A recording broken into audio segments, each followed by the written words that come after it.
Hi everyone. This is another black screen video. It's a kind of a part 3. It's more of a sequel slash explanation, I guess. I'd like to clarify the experience I had at the emergency vet because I don't feel that I gave enough information to present the situation fairly. So I'd like to give a few specifics.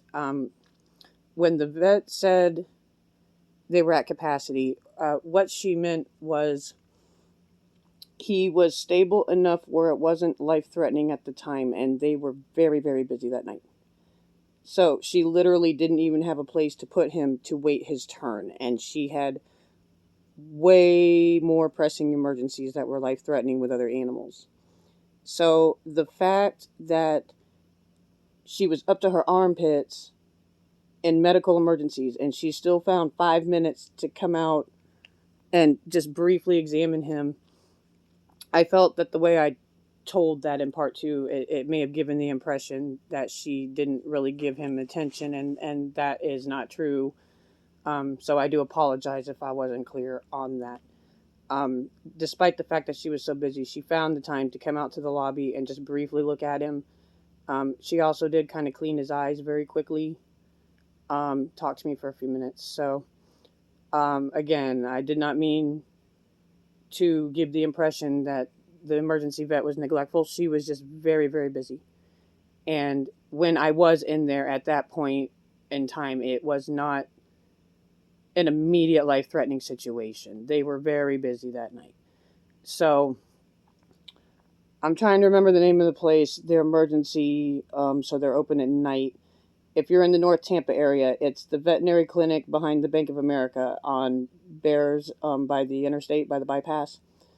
I'll try to remember the name and put it in the description, but I just wanted to give a little bit of cred to the doctor because despite how busy she was, she did manage to find 5 minutes to come out and just make sure it wasn't as urgent as her other problems. So I just wanted to make that clear. Also, for those of you who suspect that your cat may have been exposed, something that I read about, and again, I'm not sure exactly how this is passed back and forth. I want to say it's airborne, but I'm not sure. But apparently, if you have discovered that your cat has gotten this type of sickness, regardless if they recover or pass away, any place that they've been, especially like on your bed or your furniture, you need to sanitize it.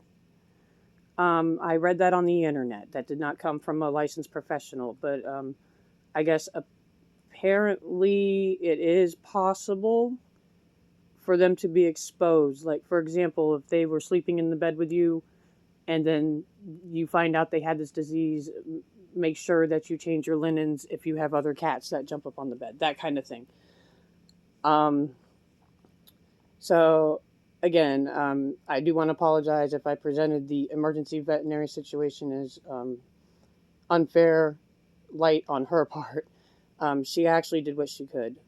Also, I had said I was kind of surprised that she didn't consider it even in the heat of the moment when she was busy. I found out after I took the little one, I was calling him Squirt, to the county.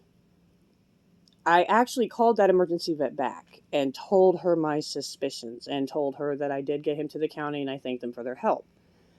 When I told her that I suspected he had some kind of pneumonia, she informed me that their clinic had never heard of feline pneumonia. They're aware of it in dogs, which I know nothing about. So if you have a dog, you'll have to Google it. I'm sorry. But, so that would explain why it never occurred to her, because she didn't have the knowledge. At that point, when I heard that the vet had never heard of this before, I felt it was important to share. So just some supplemental information. I'm going to continue to educate myself, and if I find out anything else important, I will make a part 4. Y'all be safe, keep your animals safe, and have a wonderful holiday.